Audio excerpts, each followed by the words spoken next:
Hey, are you a business owner, entrepreneur, or professional? If so, we want you to apply to be a featured guest on our show. My name is Adam Torres, and I host the Mission Matters series of podcasts. I've recorded over 3,000 episodes, and we are just getting started. How do you know if you'd be a good guest to be on the show? Well, only one way to find out, and that's to apply, but I'm going to let you in on a little secret. We want guests that have a story to tell, guests with a brand, a product, or a service that can benefit my audience of listeners. If this sounds like you, go to missionmatters.com and click on Be Our Guest to apply. I'd love to talk to you and get to know more about your story. Again, head on over to missionmatters.com and click on Be Our Guest to apply. All right, now let's get into the show. Welcome, everyone, to another exciting episode of our weekly Mission Matters show that we put together every Thursday, 4 p.m. PST, 7 p.m. for all you East Coasters. What we basically do is curate a variety of different topics. And today's topic is focused on work-life balance and really questioning if it exists. And if so, how do you implement that? And so with that, we have our fellow co-authors for any of you out there listening in. For those that don't know who we are, our company is called Mission Matters. We're a media platform focused on the needs of entrepreneurs, business owners, executives. In short, our mission is to help amplify their purpose so that we can inspire and educate future generations. And so we have up here Tom and Banu, who have co-authored books with us. And we have over 150 authors that we've published. We also have a variety of different podcast shows that we've launched. We have 10 that Adam spearheads, my counterpart here, and he's recorded over 4,000 podcast episodes. So we're always on the lookout for guests if anyone wants to apply. There's a direct link in my bio and Adam's bio where you could reach out to us directly and we can get you set up as guests on our podcast. And then last but not least, we also do podcast production services. So we help people launch podcasts and do a lot of content marketing. So with that, we are going to dive right into this. So Adam, why don't you take stage and do the intros per usual and take it from here. All right, let's do it. Thank you, Chirag, as always. So just to warm us up, maybe just we'll go through one at a time and just introduce yourself. And remember, this is being recorded.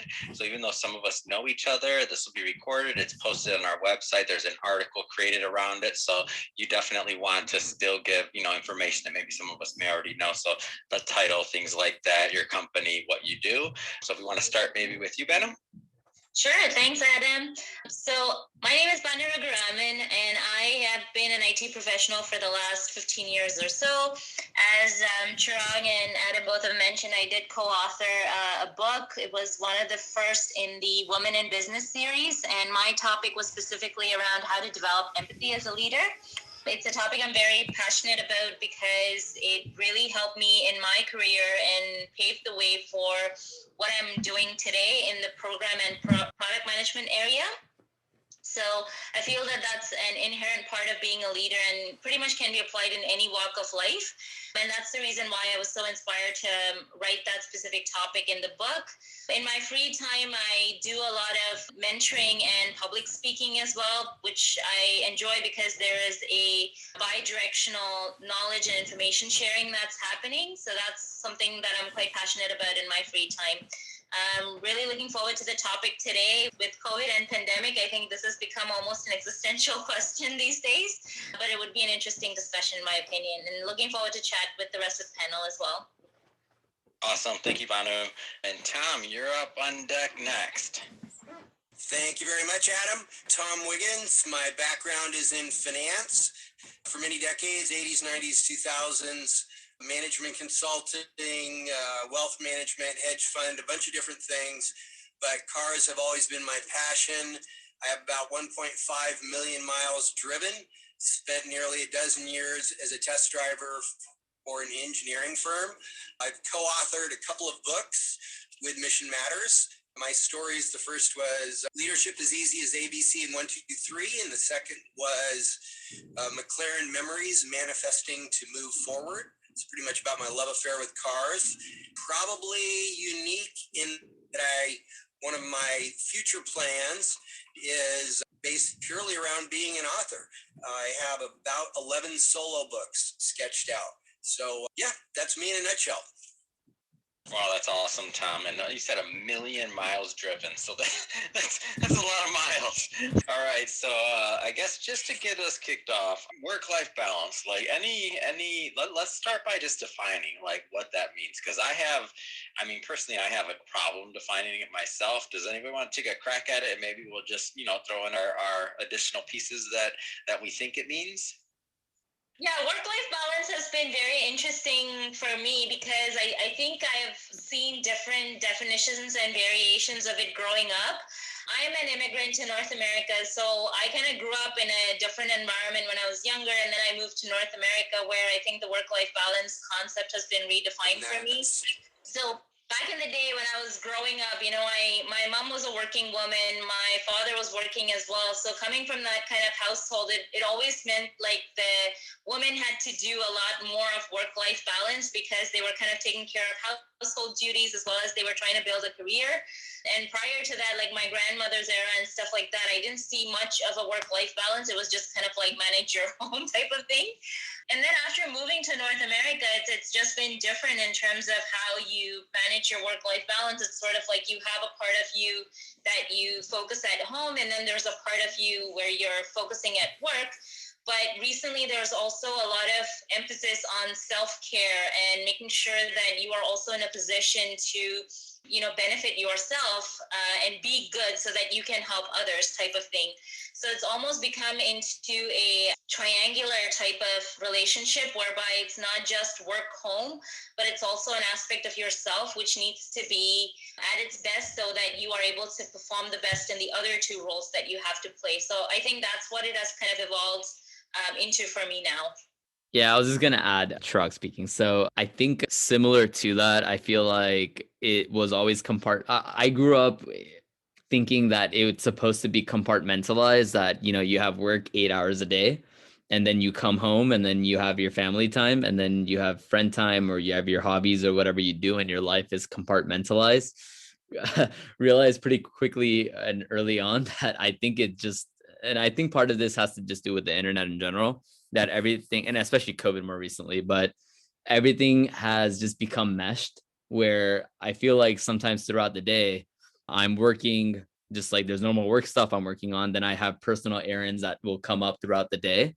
And then I might go to the gym and have my personal time. And then I come back home and I'm working again, where I don't know, it's weird. There isn't like a fluid response. I feel like it's just all meshed together, especially now. And I don't know if there's a such thing as like a balance. I think it's just more so, are you allocating enough time throughout the day in these different buckets, if you call them, or categories, right, of life in general? I feel like that's really what it's evolved into, at least for me.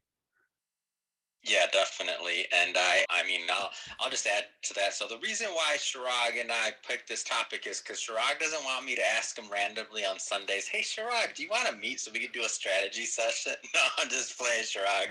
But that's one of the things I agree with you completely, like, especially with the nature of our business, just being in media, and just having especially different time zones and people working everywhere from UK to India to our team India, Philippines, Argentina, Texas, New York. So we're dealing with many time zones in our business and just the layout. So I think that the idea of work-life balance, it becomes really tricky.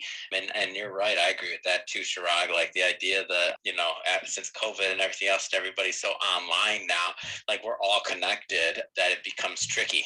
So does this idea of balance exist? Does anybody believe it exists? Because I know I'm a workaholic, and I've been that way since I could drive, since I was 16. So I don't know if that even exists, because I live in my world, right? Like we all do. Do you think it's possible?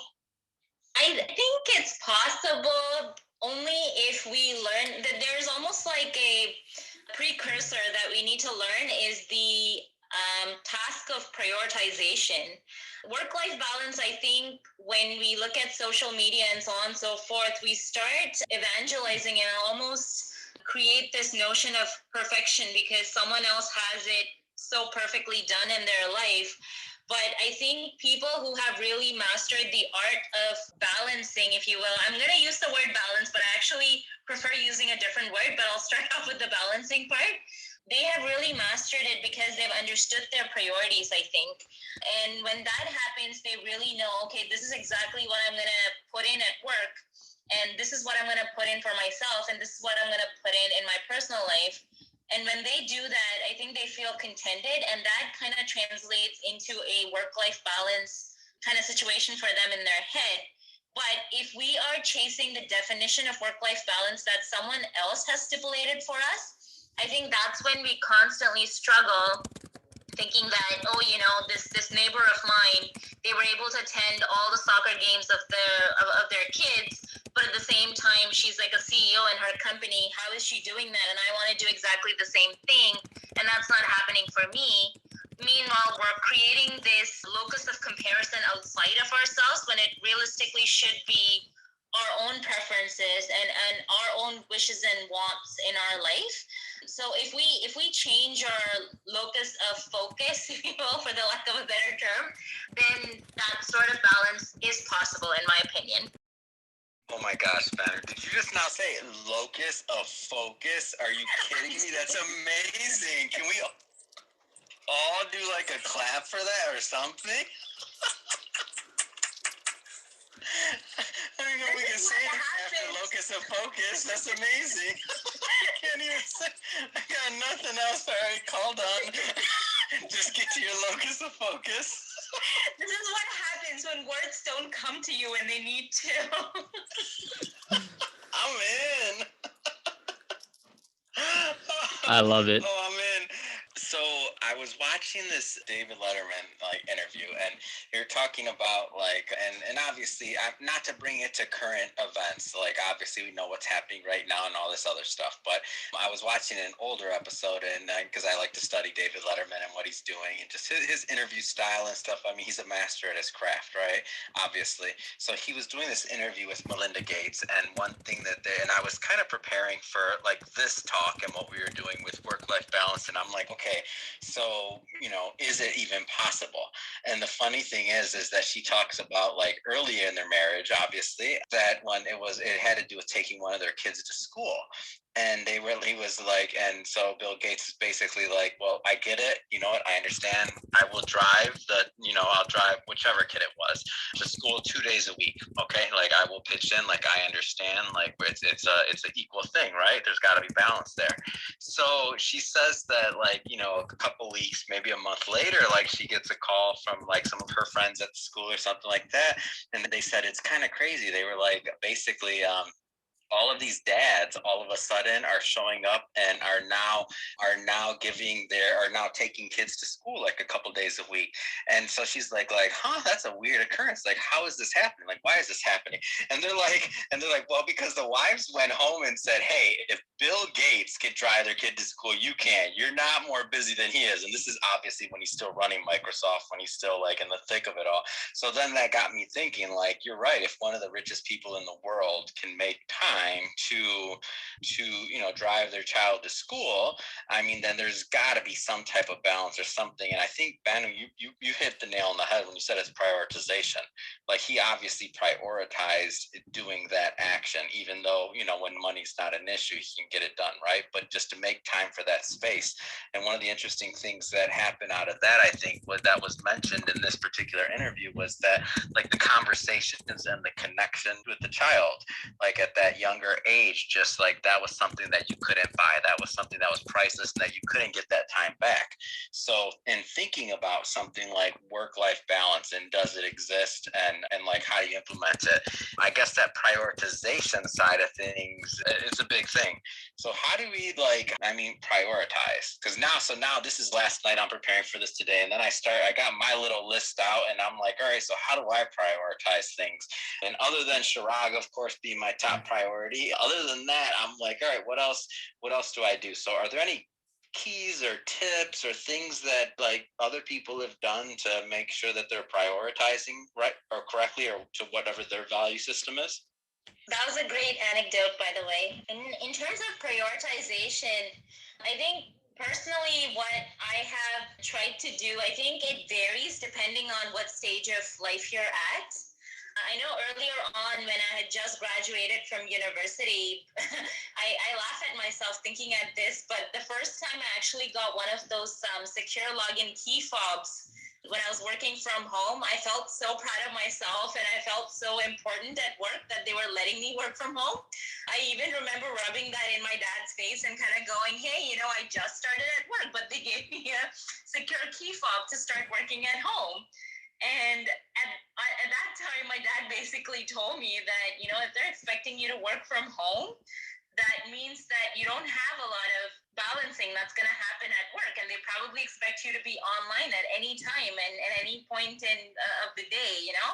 And it didn't really sink in at that point in time because I was like, oh my God, I can be like a really cool manager, or I'm being an executive at work because I can work in my own time. And I realized that really just blurred the lines between my personal space and my workspace. So it was an interesting epiphany, if you will, a few years down the line, now that we're in pandemic and things like that, and everyone talks about how these lines have blurred. But it's really taking active action towards what you want to do. And that's how I have been prioritizing. In the beginning, it was like, okay, I need to focus on my career now. I want to be somebody. I want to build something specific. So I did focus a lot more at work, and there were some hits that my personal life took, in the sense I was spending less time with my parents. I was spending less time with my friends. But at some point in time, I said, okay, I've been working nonstop without a vacation for almost 4 years now. I think it's time to kind of take care of myself. And I basically broke out those parts in my life and you know, the journey that I wanted to have at that point in time. So it's really crucial to understand where you want to go as, you know, a 20-year plan kind of thing. And then in every chunk of 5 years, you kind of achieve the milestone that you want to do. And then you make sure that you tune out of that and tune into a different part of your life. So if you've been focusing a lot more on work and you want to focus on family, maybe take a year where you just work 9 to 5 and you don't extend your work hours for anything longer. You are present in person completely for the weekends, whereby you're not touching your laptop and you're making a conscious decision.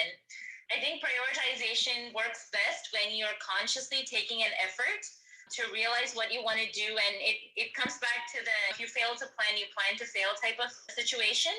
I think that personally has helped me. And as and when my plans change, I make sure that I also have a parachute out of the situation that I'm in, because sometimes I can become a workaholic too, as you said, Adam, and we just lose track of time and we just keep doing something because it interests us so much. But then it's almost like putting a penny in the time jar, right? If you have taken those pennies out to purchase something related to work, then you have to invest the same amount of time so that you can purchase something for your personal life.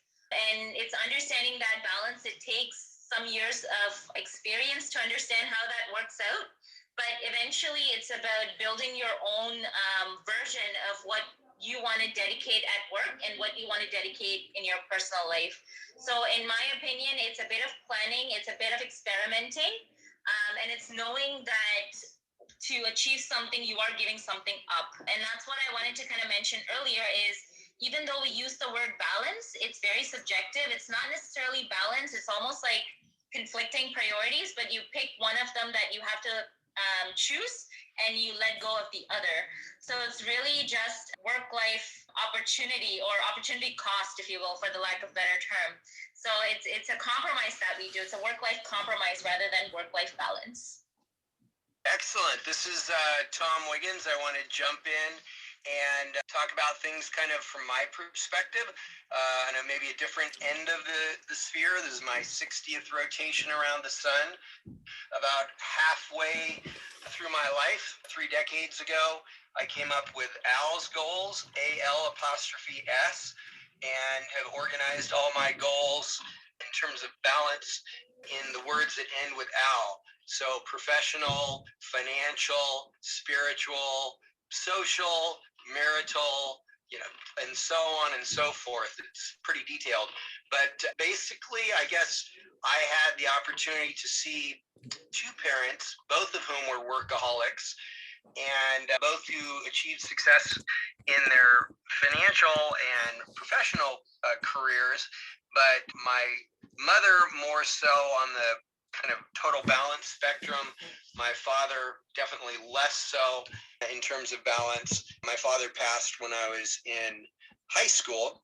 And so in the 80s, when I was working in management consulting and probably had a lifestyle more similar to my late father's, I had a great wake-up call, I guess in my mid-20s.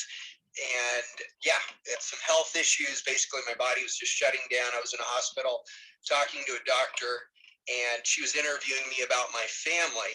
And I was describing my father and my mother and the multiple jobs that they always balanced and companies they founded and whatever. And she said, well, you have a choice. You're a young man. You can be like your father, and you'll probably die early. You can be like your mother, who also did a lot of things, but took more care of herself in terms of the owls, physical, like physical, and the owl spiritual and whatnot. And so, yeah, 25, that's 35 years ago, but I've kept that in mind ever since. And yeah, owl's goals.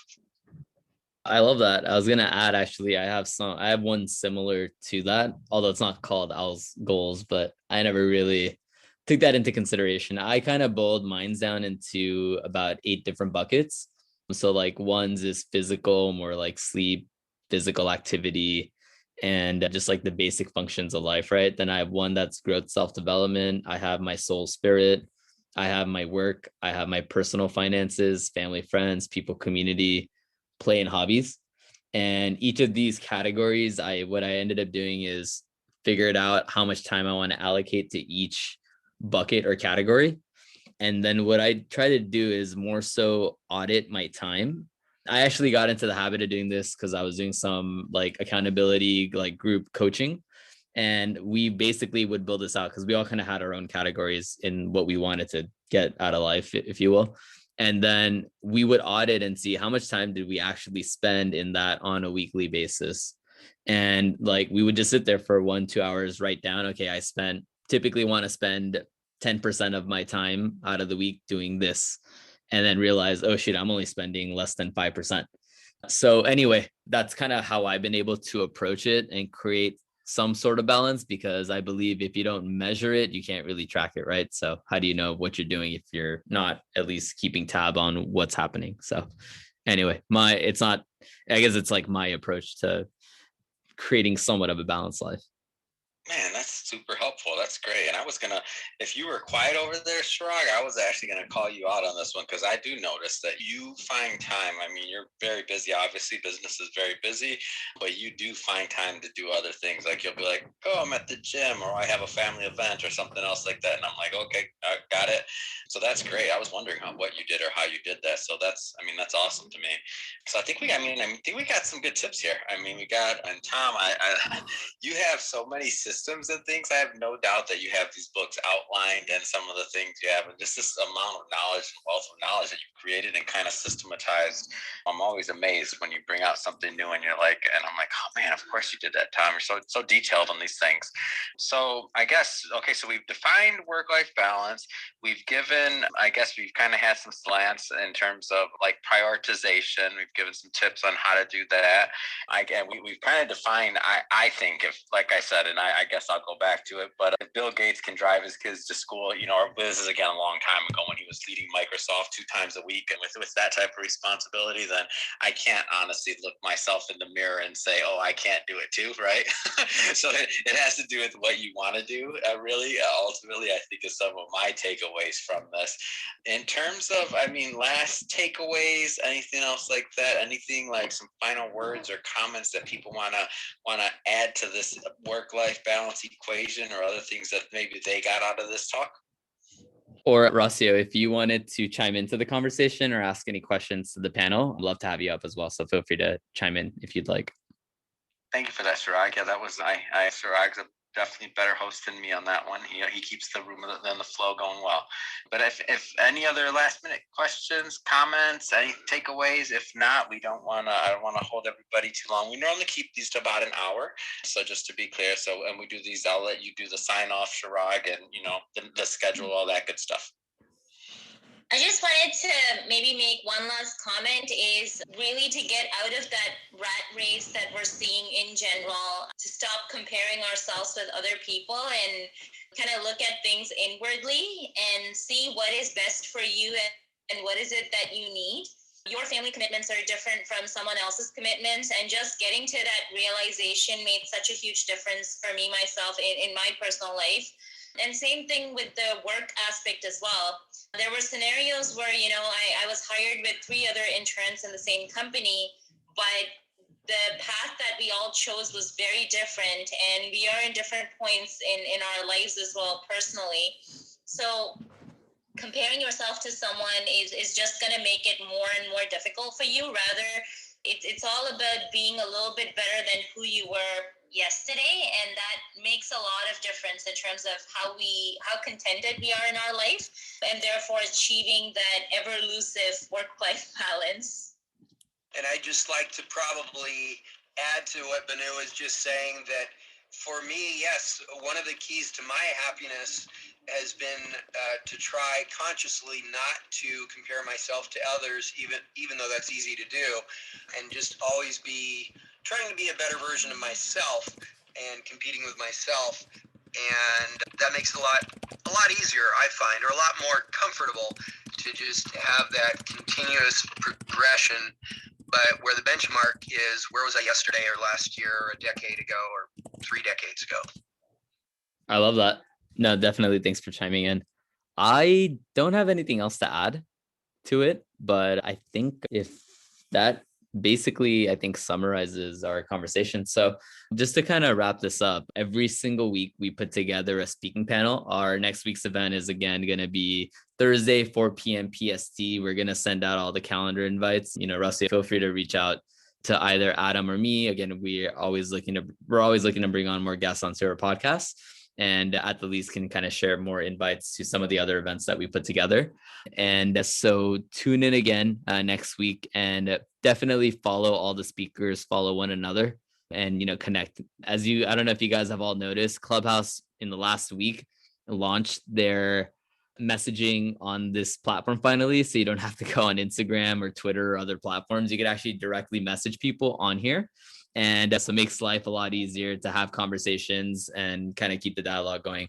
So with that, thank you for chiming in, and tune in next week for another Mission Matters Club event. Hope you all have an amazing evening. Thank you. Thank you, Chirag. Appreciate it. Thank you. Have a good one, everyone. Bye, guys. Bye. Thank you. Bye. Talk to you later. Bye. Bye, Tom. Bye-bye. Take care.